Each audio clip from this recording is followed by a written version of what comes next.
Hey up everyone! So after a long awards season, the 96 Academy Awards are just a few days away, so it's time for me to give you my final predictions as to who I think are going to win in all 23 of the Oscar categories. I'm going to be filling in my predictions using the Awards Expert app, which has been designed by Brother Bro from the Oscar Expert channel. Yeah, it's a fantastic app that he's designed, really fun way to fill in your ballot. So yeah, if you don't have it, download it, it's free. Again, it's called Awards Expert. This has been an exceptional year for cinema in my opinion. The quality standard for films this year has been so high, and this is actually one of my favorite Best Picture lineups that we've ever had at the Oscars. So yeah, the quality has just been incredible. And because of that, it's made this year's award season race an exceptionally challenging year to predict. Even now, with only just a few days left before Oscars Sunday, March 10th, there are still several categories where I'm not sure how it's going to play out. Sure, there are plenty of categories which I feel confident about. I would say there's about 2/3 of them, which I'd say are pretty easy to call, but there's still like 7 or 8 categories where I could see it going so many different directions. Is a crazy surprise brewing in one category?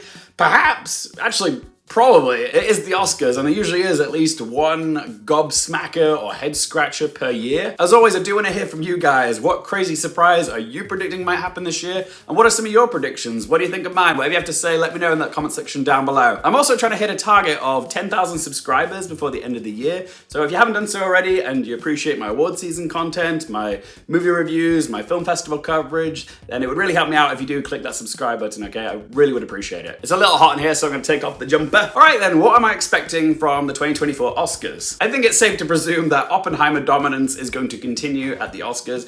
In fact, Oppenheimer has the potential to be one of the most awarded movies in recent Oscars history. Just last year, Everything Everywhere All at Once managed to win 7 Oscars, which is one of the most awarded movies in recent Oscars history. It won 7 Oscars, including the top prize, Best Picture. Will Oppenheimer match Everything Everywhere's 7, or will it perhaps beat it? It's possible. It does have 13 nominations. We'll find out on Oscars Sunday. I also think there is another film we need to keep an eye out for at the Oscars, and that is Greta Gerwig's Barbie. While the passion for Barbie definitely seems to have cooled since the backlash to the fact that it was snubbed at the Oscars for Best Director for Greta Gerwig, Best Actress for Margot Robbie, and Best Editing, I do think when it comes to the cinema of 2023, nothing was more discussed or more visible than Barbenheimer mania. And I could see the Oscars being like a victory lap of both those films' successes. There is no doubt that Oppenheimer will be the biggest winner of the night, but Barbie was the most seen movie of 2024, and I can foresee it getting more than just one win. It's guaranteed to get song at this point, but I do think it's probably going to win more than one. Depending on which way the wind is blowing for certain categories where it's coming down to Barbie or Poor Things, I can foresee that Oppenheimer's going to get the most wins, and then it's probably either going to be Barbie or Poor Things with the second most wins, and then all the other like Best Picture contenders maybe win like 1. Alright, let's get down to it. Let's start off with my favorite category, which is Best Actress. I've already done a deep dive discussion video on this category because I had a lot to say about this one. So yeah, if you want to hear my full breakdown of the category, go watch that video. I'll pop a link up here. But for this video, I'm just going to give you the bullet points. This award is either going to go to Lily Gladstone or Emma Stone. Lily Gladstone has the Golden Globe and, more importantly, the SAG Award. And it's important because SAG was the last precursor before the Oscars, so she has the momentum, but it also implies that she has the support of the largest voting branch of the Academy, which is actors. She also has a history-making narrative on her side. If she wins, she becomes the first ever Native American woman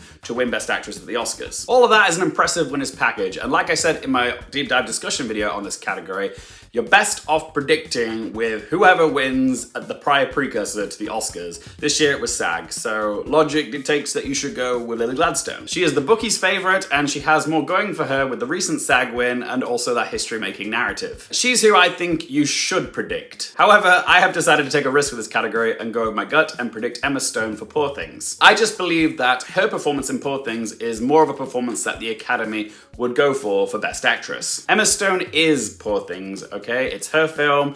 It's her journey we go on as Bella Baxter, and you see a visible evolution of her character growth throughout the film. It also feels like a showcase of Emma Stone's abilities as an actress, her comedic timing, her accent work, her physicality. Whereas Lily Gladstone's performance as Molly Burkhart, she isn't the focal sole character like Bella Baxter is in Poor Things. And while I do think Lily Gladstone is absolutely deserving of the win, her performance compared to Stone's is more subtle, which isn't a criticism. In fact, I would say it's a more impressive display of skill to convey a character's emotions through less dialogue, body language, and your eyes. It's a more understated and internalized performance. When I look back at the Best Actress winners, I don't really see a lot of these subtle performances winning here, which is the reason I'm going with Emma Stone. I also think there's probably going to be a few voters that are calling into question whether Lily Gladstone is a true lead in her film, whereas there is absolutely no doubt that Emma Stone is the primary focal character in her film. So I think that gives Emma Stone a slight edge, but honestly, I can see it going to Lily Gladstone, and I'll be happy for her if she does win. I know there's been a lot of noise for Sandra Hüller lately, and she's who I personally would love to see win this category the most, but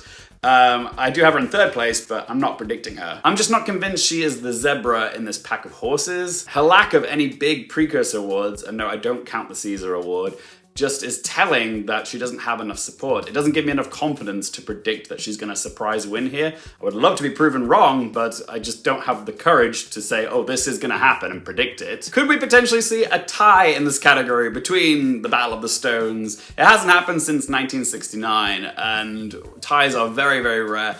And while part of me would love to see a tie, I just don't think it's going to happen. So yeah, my advice for those of you who are not sure how to predict this category would be to go with the person who won the prior precursor, which was Lily Gladstone, okay? She feels like the safer, more logical pick, okay?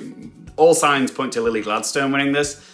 However, I'm going to predict with my gut on this one and say that Emma Stone is going to win her second Best Actress Oscar for playing Bella Baxter in Poor Things. Okay, so next up is Best Actor, and while this is nowhere near as difficult to call as Best Actress, we do have a clear frontrunner in this category. It's Cillian Murphy for Oppenheimer.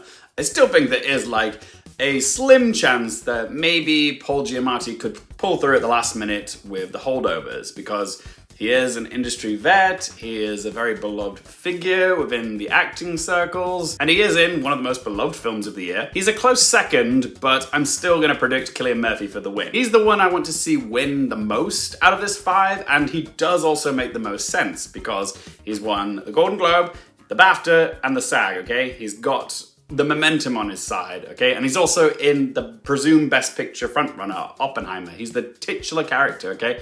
It just makes sense that if the Academy is going to shower Oppenheimer with loads of awards, like Director, Best Picture, Robert Downey Jr. for Supporting Actor, and a load of text, then it also makes sense to award the performance of the primary and titular character, Oppenheimer, because the whole movie was kind of resting on Cillian Murphy's shoulders, okay?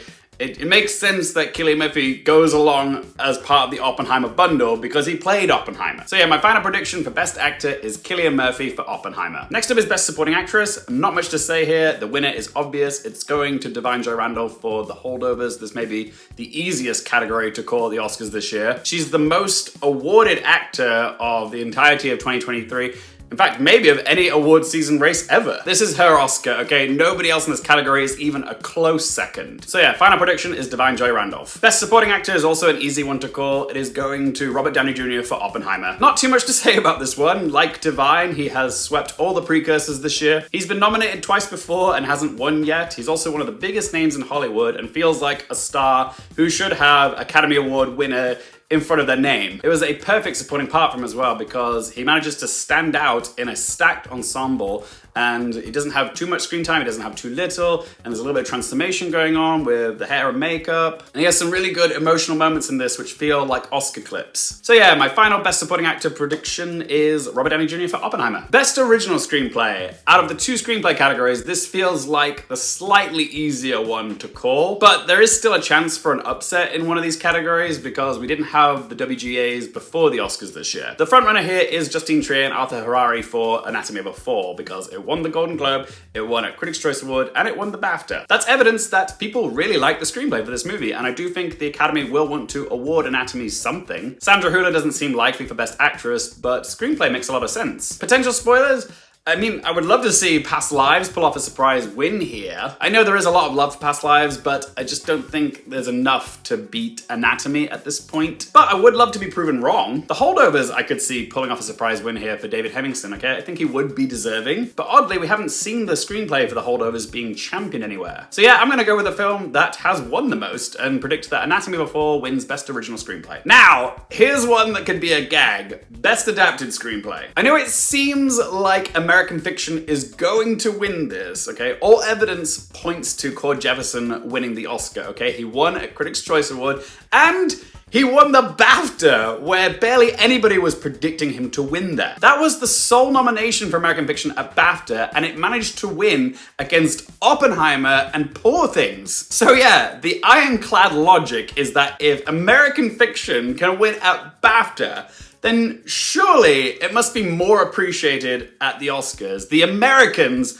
must love American Fiction more than the Brits at BAFTA, right? The sensible, safe prediction here is to go with American Fiction. But still, I don't feel 100% confident predicting American Fiction. There is an argument to be made that Oppenheimer could surprise here, because Oppenheimer is most likely winning Best Picture, and Best Picture winners often do win screenplay, it goes alongside with it, and I could see it just going along as part of Oppenheimer's bundle, but it hasn't won for screenplay at any of the precursors, so why would it start winning now? But what makes this category so distinctly unique to the entirety of the rest of the award season precursors is the fact that Barbie switched from original screenplay to adapted at the Oscars. And it has given me pause for thought. I do have to ask myself, could Barbie surprise here? American Fiction hasn't faced off against Barbie this whole award season because Barbie was an original screenplay everywhere else. There's not really any data we can compare this category to.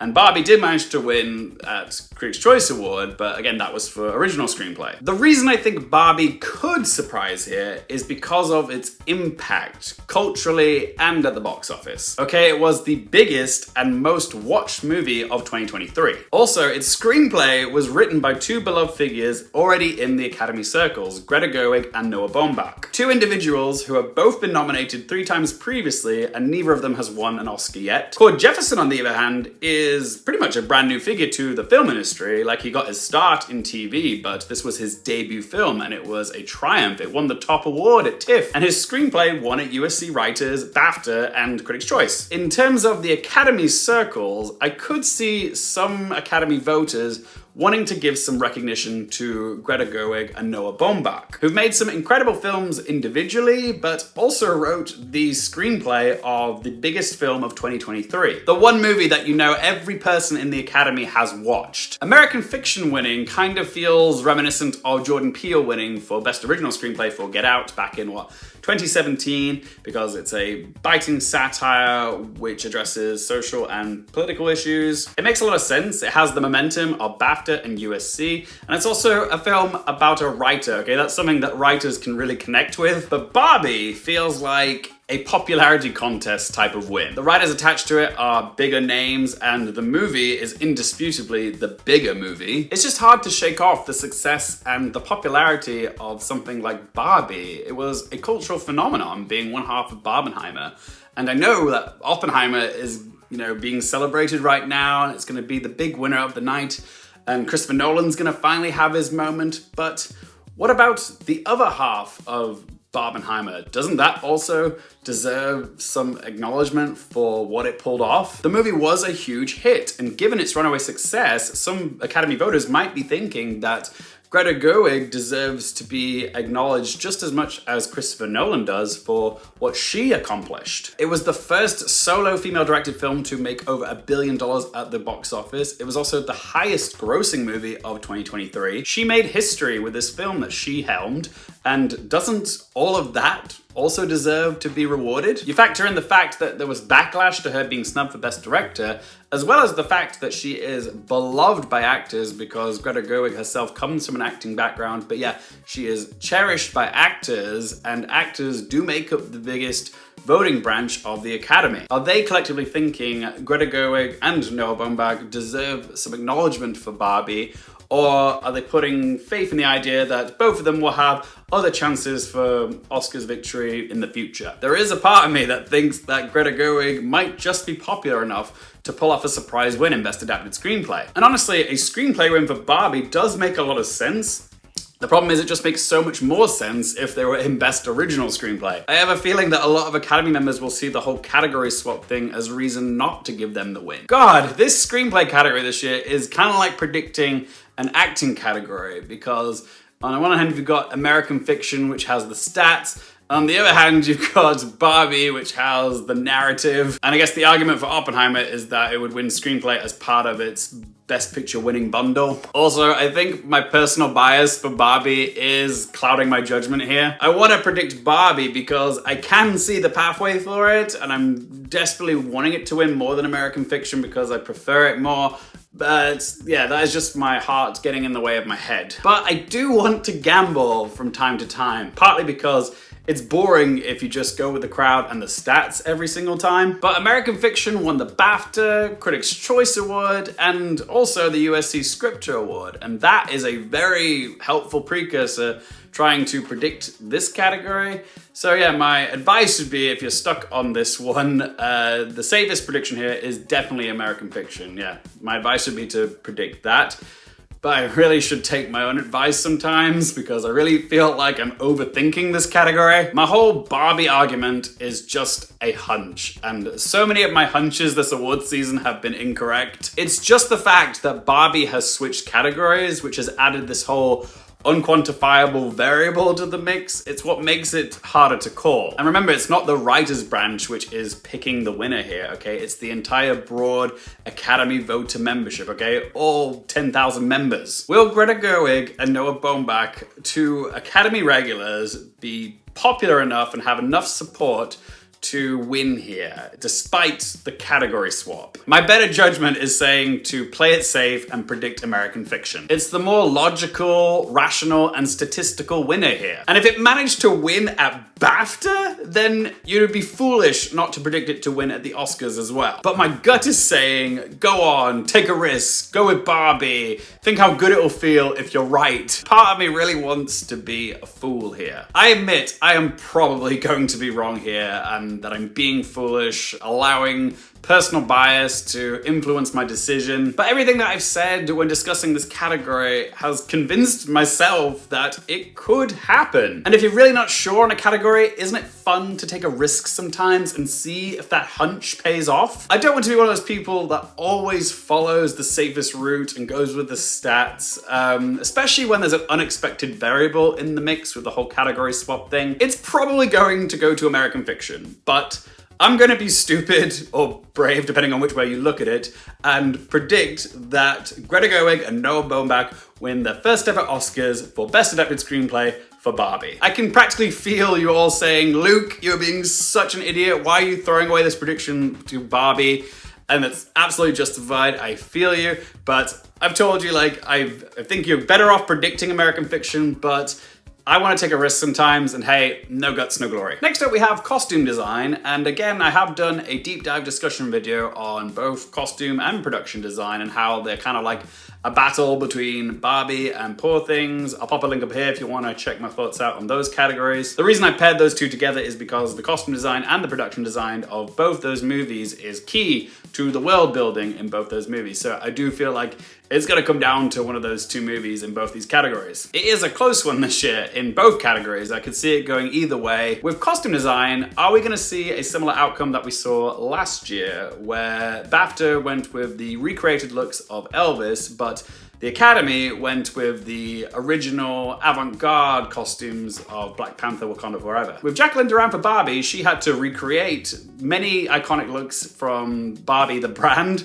but with Holly Waddington for Poor Things, all of her costume designs came out of her own head, okay? She had to start from scratch. So you can make the argument that Holly Waddington had more on her plate. She had a bigger challenge. The costume designs in Poor Things are more avant-garde, original, and more elaborately constructed. In many ways, they're more impressive than the costumes in Barbie. So it is tempting to go for Holly Waddington, but I'm still gonna stick with my original prediction for this category, which is Jacqueline Duran for Barbie. In so many ways, the costumes are a huge part of the Barbie story. It is a showcase of costumes from many different eras. And also the fashion of Barbie has bled over into the real world, okay? Everybody was dressing up as Barbie and Ken for Halloween. So yeah, while I do think Poor Things could still win here, I am gonna predict that Barbie wins in costume design. Production design. Now, do I go 2 for 2 with Barbie, or do I think that Poor Things will win here? I've seen a lot of people that I follow predicting the split to happen here with Barbie winning costume design and Poor Things winning production design, and I can understand why. Poor Things did win at BAFTA, and it won the Art Directors Guild, but Barbie got the Critics' Choice Award here, and the Critics' Choice Award is usually a better indicator of what the Oscars are going to go for, so I'm gonna go predict Barbie wins in this category as well. From the moment we first saw the trailer for Barbie, the production design slapped us in the face, okay? And it's remained in our subconscious all year round. And for me, it just makes a lot of sense that costume design and production design would come as a pairing this year, given that they are so entwined together in the world building of these movies. It'll probably be either 2 for Poor Things or 2 for Barbie, but yeah, I just feel like Barbie stayed in my mind a lot more this year, and I feel like more voters will feel that way. And no, this isn't personal bias affecting my judgment here, because I do prefer the movie Poor Things to Barbie. Okay, so next up is cinematography. This is a nice easy one. It's going to go to Hoyte van Hoytma for Oppenheimer. This is his time. He's been doing such great work for so many years, earning a lot of clout and respect, and what he manages to accomplish with IMAX cameras in this movie is astounding. He's also been sweeping. He got the BAFTA, he got ASC, so yeah, my final prediction for cinematography is Hoyte van Hoytma for Oppenheimer. Editing, this is another easy one, okay? It's going to Jennifer Lame for Oppenheimer. She won a BAFTA, Critics' Choice Award, as well as one of the Eddies, and with editing, it is intrinsically linked to Best Picture, and Oppenheimer is the Best Picture frontrunner, so it just makes a lot of sense. It's also very impressive editing in terms of how many timelines she's weaving together, and I would count it as flashy editing, and the Academy loves a bit of flash, so I'm gonna say my final prediction for editing is Jennifer Lame for Oppenheimer. Makeup and hair. Now this is actually a category where I could see it going a few different directions. The most logical pick here is Maestro, because it has the most noticeable use of transformative prosthetic makeup, and we know that the Academy often do like to go with the film that has the most makeup, which is why The Whale won last year. But we also know the Academy do like seeing someone who's been turned into a real life person, like Jessica Chastain as Tammy Faye Brown, or Gary Oldman as Winston Churchill. And of course, with Maestro, you got Bradley Cooper as the many different stages of an aging Leonard Bernstein. But of course, there is that whole argument that the Academy do like to pair hair and makeup with a performance that's also winning an Oscar. So you can make the argument that maybe Poor Things could win here, because Emma Stone might win in Best Actress, but with Emma Stone's transformation, it's more hair-based. She isn't covered in prosthetics, but the film does boast prosthetic makeup because you got Willem Dafoe. He might not be nominated, but you can see there is a very visible use of hair and makeup in the film, so Poor Things does have a chance. And also, there is Cillian Murphy, who we do see subtly get older, through hair and makeup, but the problem there is that the makeup isn't as showy as it is in Maestro. I personally would actually rather see it go to Poor Things or Oppenheimer, but remember, this is the Academy, okay? Every voter gets to vote for every single category, and not everyone is an expert of every craft or tech, so they often go with what they can see or hear, whatever stands out the most. So often the bigger, more louder examples can win in certain categories like hair and makeup. Sometimes to them, bigger is better. So by that logic, you gotta go with the film that has the loudest, the most showiest use of makeup, and that is Maestro. But some of you might be saying, what about the fake big nose that Bradley Cooper wears? Might that be a little problematic to some voters?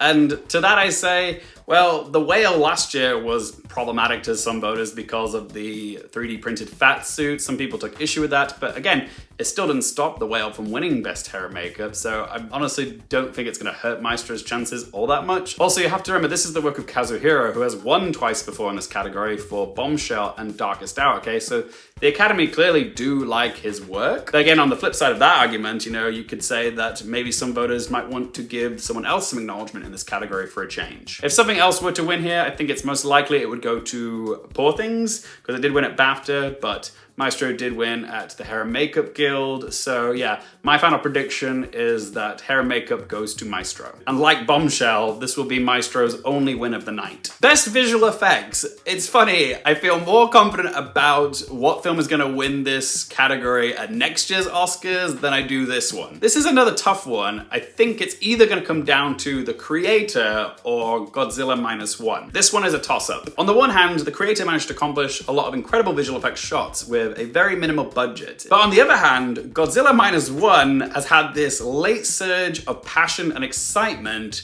and the timing of its release couldn't have been more perfect, around Christmas and January, okay? Right before Oscar voting began. And at that moment, word of mouth about Godzilla Minus One was so palpable. While I personally think that the visual effects shots in The Creator are the best in this category, I do think this is gonna go to Godzilla Minus One.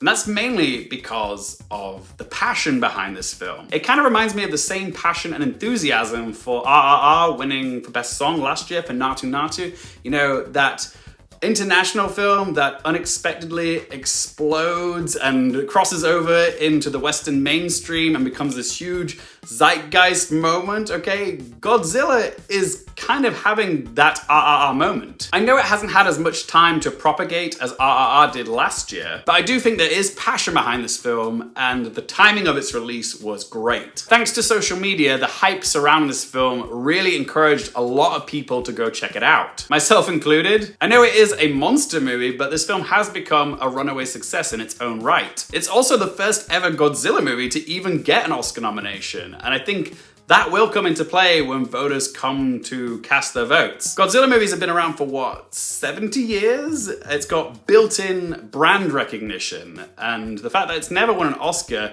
would mean it would be quite cool for the Academy to finally celebrate all the Godzilla movies by giving this one an Oscar win. Plus, the director of Godzilla Minus One is also nominated himself for that visual effects nomination, so it's a nice win for him for pulling this whole movie off but winning for the visual effects. Plus, Godzilla Minus One did end up making more money than The Creator, and I do think it has wider cross-cultural appeal than The Creator.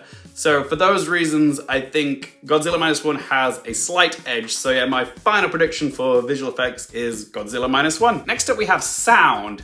Oof, this one I am a little wobbly on. On the one hand, I do think The Zone of Interest has the best sound design of the whole year. It has the most effective use of sound, and I would love to see it pull off a surprise win at the Oscars, and it did already win at BAFTA, so there is some support for it. But I'm still gonna go with Oppenheimer, and here's my argument as to why I think it's going to win. Firstly, like I said with the hair and makeup category, everybody in the Academy gets a vote for this category. It's not just the sound people choosing this win here.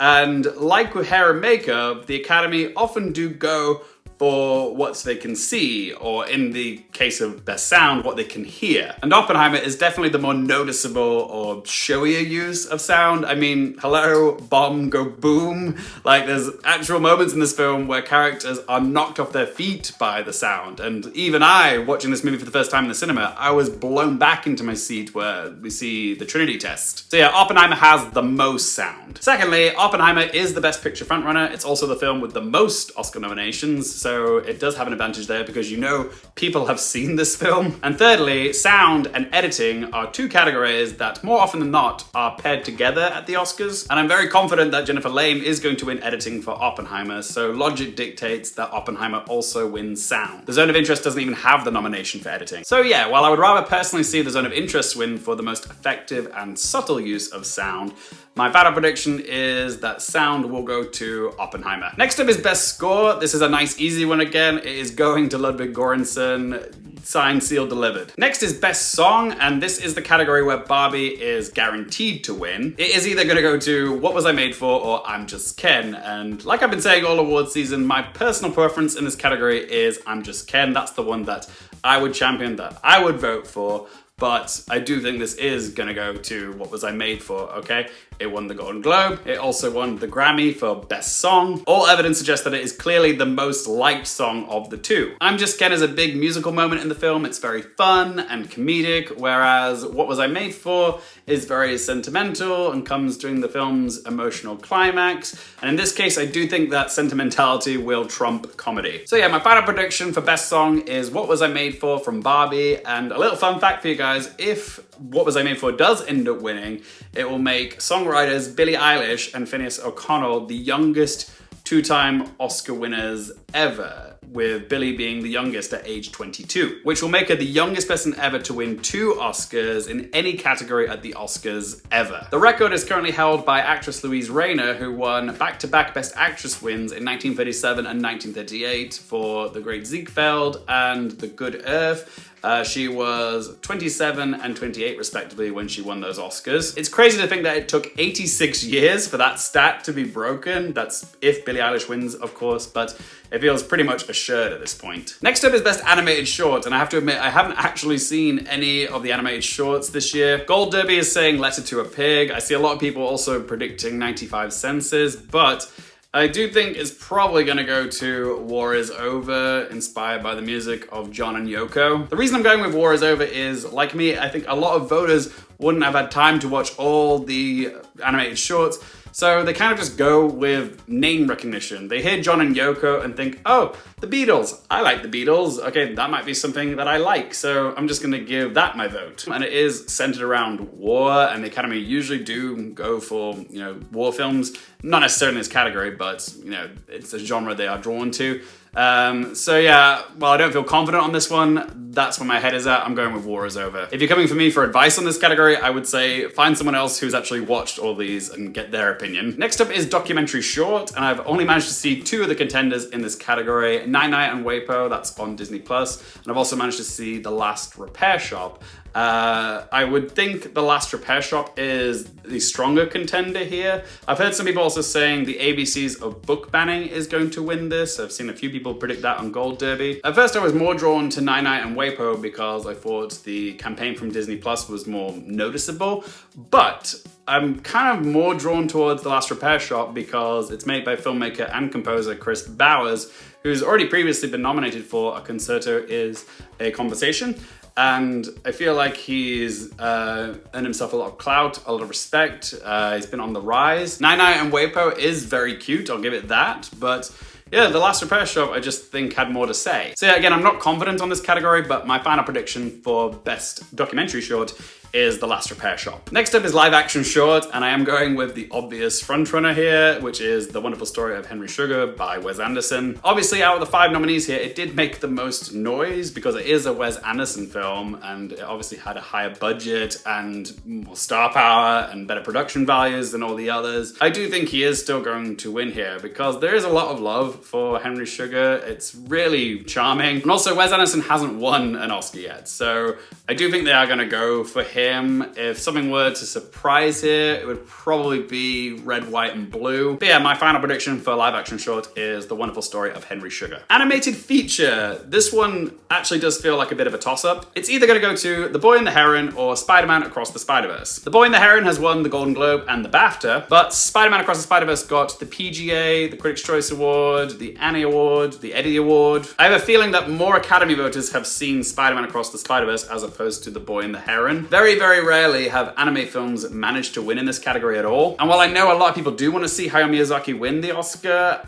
I still think that Spider-Man Across the Spider-Verse is more likely to win here. In so many ways, it feels like Spider-Man Across the Spider-Verse is trailblazing the way for what animation is gonna look like in the future. So yeah, I do think it's really, really close. I can see it going either way, but my final prediction for Best Animated Feature is Spider-Man Across the Spider-Verse. Next up is Documentary Feature. This is a nice, easy one. It's gonna go to 20 Days in Mariupol. It won the BAFTA and the DGA. It did lose the PGA to American Symphony, but American Symphony isn't even nominated at the Oscars. It's also topical and urgent. It's about Russia's invasion of Ukraine, and often the Academy do like to show their support politically, you know, through documentary. Just look at last year. Personally, I would rather see Four Daughters win this, but my final prediction for Best Documentary Feature is 20 Days in Mariupol. International Feature, again, this is a nice, easy one, okay? It's gonna go to The Zone of Interest, and yay, a win for the UK. And no, that isn't bias affecting my decision here, okay? It's the obvious winner. It seems the only film that could have challenged The Zone of Interest in this category this year was Anatomy of a Fall, but France didn't even submit that film as their entry for International Feature. They went with The Taste of Things, and it didn't even get nominated. The Zone of Interest has done very well at the Academy Awards. It got 5 nominations. One of those was Best Picture, and you know, the stat has always been if a film in International Feature is nominated for Best Picture, it's gonna win, okay? That stat has never been broken. So yeah, final prediction for International Feature is The Zone of Interest. Best Director. There's not much to say here. We all know this is gonna go to Christopher Nolan for Oppenheimer. Again, like the supporting acting categories, this is one of the easiest categories to call this year. Christopher Nolan has collected every award under the sun, including the DGA. It's much deserved, he's long overdue, and it's about damn time, really. I'm so excited by the fact in a few days I'll be able to wake up and say Academy Award winner Christopher Nolan. It's gonna happen. And last but not least, we have Best Picture, and this is, again, a nice, easy one, okay? It is going to go to Oppenheimer. What is there to say about this category? Oppenheimer has everything it needs in order to win Best Picture at the Oscars, okay? It's won a DGA, BAFTA, SAG Ensemble. It also won the PGA, which is also decided by a preferential ballot. So it has the support from every branch of the Academy. At this point, I don't even know what its closest competitor is. Poor Things, The Holdovers, Anatomy of a Fall, Barbie, The Zone of Interest. I'm honestly not sure what's coming in second, and when there's no clear number 2, it just illustrates just how much further ahead the frontrunner actually is. Oppenheimer is comfortably out in front. At this point, it would be the shock of the century to see anything other than Oppenheimer win Best Picture. And it's a great win. Like, it's a film that is universally loved. Like, critics loved it, industry loved it, audiences loved it. So yeah, I do think it's a win that will age well. I think it's great that a film that was one half of the Barbenheimer phenomenon of 2023, one of 2 films that really got people to go back to the cinema, is going to be our Best Picture winner. It actually feels quite fitting and poetic that it would go to one of those 2 movies. Also, another little fun Oscars fact for you guys. If and when Oppenheimer does win Best Picture, it will be the first Best Picture winner since 2006's The Departed to win Best Picture without getting its start at a film festival. Barbie and Oppenheimer both famously debuted on the same day, 21st of July, but it was straight to a theatrical release. So yeah, that hasn't actually happened in like 17 years. Normally, Best Picture winners get their start at a festival. So yeah, my final prediction for the 2024 Best Picture at the Oscars is Oppenheimer. But as always, guys, it is just one bloke's opinion. I would love to hear from you. What do you think of my predictions? And let me know some of your predictions in that comment section down below. If you have enjoyed this video, do help me out with a little thumbs up button. I will be doing a reaction video to the Oscar winners, so if you don't want to miss that, click subscribe and turn on the little bell if you want to be notified. And as always, thank you so much for watching, guys. For more things related to movies, TV, the Oscars, and popcorn culture, I'm Luke Hearfield, and I'll see you next time.